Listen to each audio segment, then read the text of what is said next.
नमस्कार दोस्तों, आज फिर से हम आपके लिए लेकर आए हैं भारत की स्वतंत्रता से जुड़े एक और मूवमेंट के बारे में जिसने अंग्रेजों का भारत से जाना लगभग तय कर दिया था। ईस्ट इंडिया कंपनी द्वारा 100 साल और उसके बाद ब्रिटिश क्राउन द्वारा लगभग 90 साल तक किए गए अंग्रेजों के राज से भारत की जनता त्रस्त हो चुकी थी। बीच बीच में अनेक क्रांतिकारियों ने अंग्रेजों का विद्रोह किया और कुछ ऐसे बड़े मूवमेंट्स भी हुए जिनका असर काफी गहरा था। उन्हीं में से एक मूवमेंट था क्विट इंडिया मूवमेंट या भारत छोड़ो आंदोलन।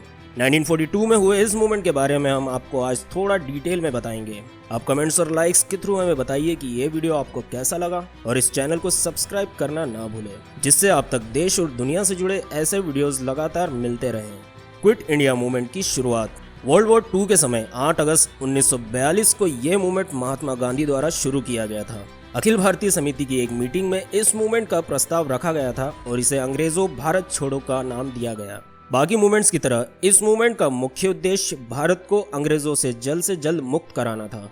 वर्ल्ड वॉर 2 के टाइम पर अंग्रेजों की बुरी स्थिति को देखते हुए नेताजी सुभाष चंद्र बोस ने जैसे ही दिल्ली चलो का नारा दिया, गांधी जी ने इस मौके को उपयुक्त समझते हुए 8 अगस्त 1942 को अंग्रेजों को भारत छोड़ो और भारत के लोगों को करो या मरो का आदेश जारी किया। 9 अगस्त को लाल बहादुर शास्त्री ने इस मूवमेंट को प्रचंड रूप दे दिया और कुछ दिनों बाद वे अंग्रेजों द्वारा गिरफ्तार कर लिए गए। इस मूवमेंट को इसी दिन शुरू करने के पीछे भी एक सोची समझी नीति थी।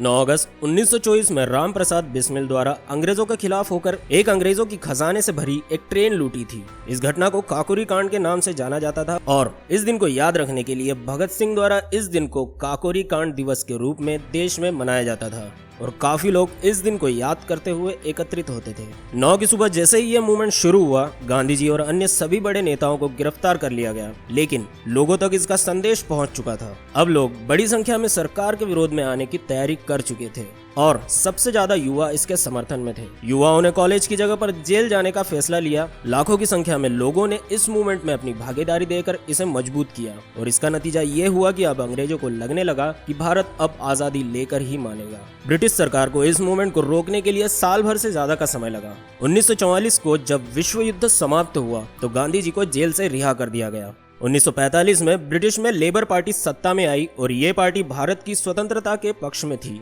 अब इस समय तक वाइसरॉय लॉर्ड वेवल की कांग्रेस और मुस्लिम लीग के साथ मीटिंग्स होना शुरू हो गई। 1946 में विधान मंडलों के लिए चुनाव कराए गए और इसमें कांग्रेस और मुस्लिम लीग दोनों को बहुमत प्राप्त हुआ। 1947 में लॉर्ड वेवल को हटाकर लॉर्ड माउंटबेटन को नया वाइसरॉय घोषित किया गया।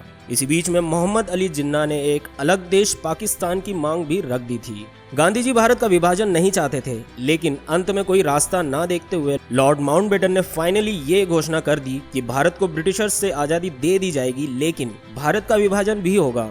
और इस तरह से 15 अगस्त 1947 में भारत आजाद हुआ। देश भर में इस दिन खुशियां मनाई जा रही थी। इन खुशियों के पीछे का एक बड़ा कारण था क्विट इंडिया मूवमेंट। इस मूवमेंट के बाद से अंग्रेज लगभग हार ही गए थे। कई बड़े नेता और सामाजिक कार्यकर्ता इसमें शामिल हुए थे, जिनकी वजह से ये मूवमेंट सफल हुआ। कुछ लोगों ने अपनी जान भी इस मूवमेंट में कुर्बान की, लेकिन अंत में भारत को स्वराज प्राप्त हुआ। आज के वीडियो में इतना ही। आज के इस टॉपिक को हम यहीं एंड करते हैं। हम आपसे मिलते हैं अगले वीडियो में किसी और फैसिनेटिंग टॉपिक के साथ। तब तक के लिए बाय बाय।